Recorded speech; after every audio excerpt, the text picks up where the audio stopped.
I feel like all my videos this week are going to be shot twice because for whatever reason I have some kind of a problem. Last time it stopped recording, but I kept going thinking it was going to catch up, and then the cat puked at the end, which is really not, how you want to end a video. So let's try this one more time. I'm taking a look at Rogue Brewing straight out of Newport, Oregon. This is a West Coast style IPA dedicated to the Oregon coast. And it has a nice lineup of info on the side, which I appreciate a lot, and then this flavor star, which is super accurate. I think it really describes the flavor of this beer, and I appreciate that. So this comes in at 8.7% alcohol by volume and 73 IBUs and 9.2 for the color clarity. No, that's for diamonds. SRM. I don't know what it stands for now. I don't have the app on my phone anymore. You guys, I'm really slacking in the beer department. Sad. Alright, anyway, I used to have an app on my phone where I could measure the color of a beer, and it's not here. I wanted to check the accuracy, but whatevs. Okay, so it's talking about flavor with this star, and it's very tropical. It has some citrus and some bitterness. So this is bursting with Citra, Mosaic, and Comet hops. But I found out this fucking video. Unfortunately, this beer was canned on 11/21 of 2018, and I've already cried. I've wiped my tears, and I'm fine now because it's December of 2019. And if you love beer, love yourself ultimately, then you'll know that beer, especially an IPA, should be consumed within 6 months because all of that really fresh greenness that we get out of hops and the alpha acids deteriorate and are best consumed fresh. So a little bit on the sad side, we're going to drink this 1-year-old IPA. So when I poured it, it poured heady, but it has dissipated down and it's just a little bit on top. But the color of this beer is pretty amazing. Let's get the words out of the way. It's got this almost amber hue to it. It's got it would appear to me to have a really nice malty backbone to go with all the hops that we're expecting out of this West Coast IPA. Flavor, no, this is not flavor. Aroma-wise, it's juicy and fruity and smells like pineapple, maybe like guava, and is delightful. It's just got this nice sweetness to it. Oh, I'm sorry. The computers tried to be smart and correct for color background, but what happens is it picks up different, if I move, it picks up different brightness and changes it. So we're just going to look at this wall now because maybe it won't change the color on me. Anyway, so very apricot-y almost, actually, this color. And it gets a little particulate at the bottom.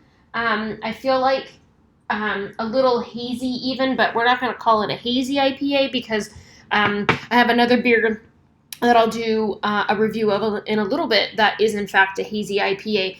So this beer I found on my trip to the Oregon coast earlier this week. It's between Christmas and New Year, so I don't really know what day of the week it is right now. So earlier this week, I'm pretty sure. And I stopped at a couple of cheese places, and they had some beers. This one actually recommends on the bottom that it's paired with gorgonzola, buffalo wings, and pineapple upside down cake. And I don't know if you've ever had an IPA with a blue cheese, with a really bitey blue cheese like gorgonzola. It is phenomenal, you guys. Totally recommend it. And as a matter of fact, I think it's good with pickles too. IPAs, which seems really strange, but now you have to all go out and try it, right? Okay, anyway, to the drinking. What is this? 8.7%. Okay, to the drinking.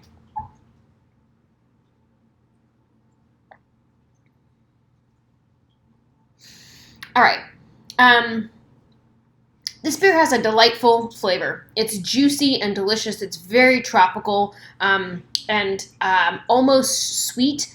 As I'm breathing and all of the aromas are kind of swirling on my palate, it gets nice and bitter, like I would expect out of a West Coast IPA, but then it just kind of, I'm going to say, flatlines. And I'm a little sad to have to say this. It feels like it's a very flat flavor out of this beer. I'm going to attribute it to the fact that it's a year old and should have been consumed sooner.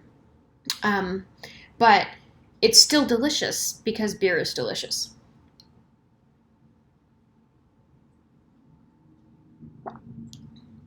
Note to whomever stocked this beer at a year old, fuck you.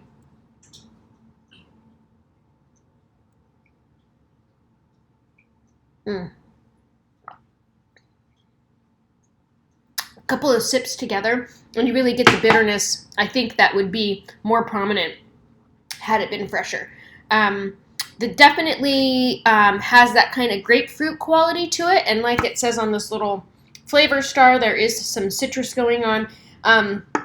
So it's got that grapefruit bitterness. I feel like hopheads would really enjoy this beer. I really wish I could have had this beer fresh.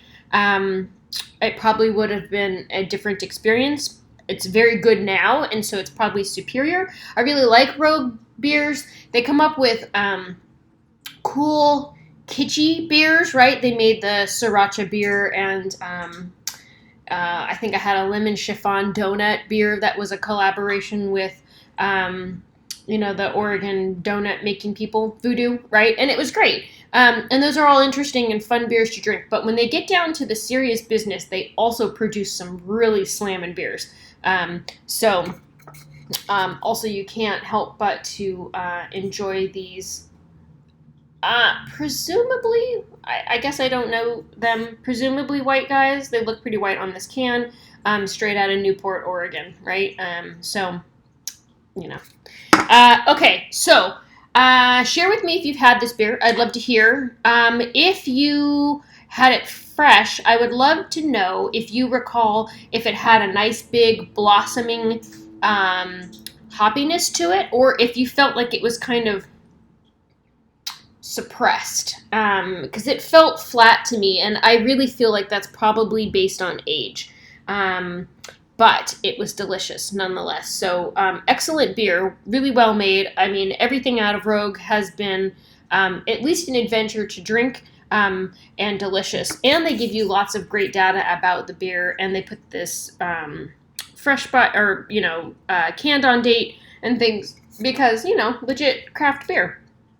So, okay, that's my look at Rogue, straight out of Newport, Oregon, West Coast IPA, brewed on the Oregon coast, 8.7% and 73 IBUs. Share with me. I would love to hear what your thoughts were. Thanks. Have a good day.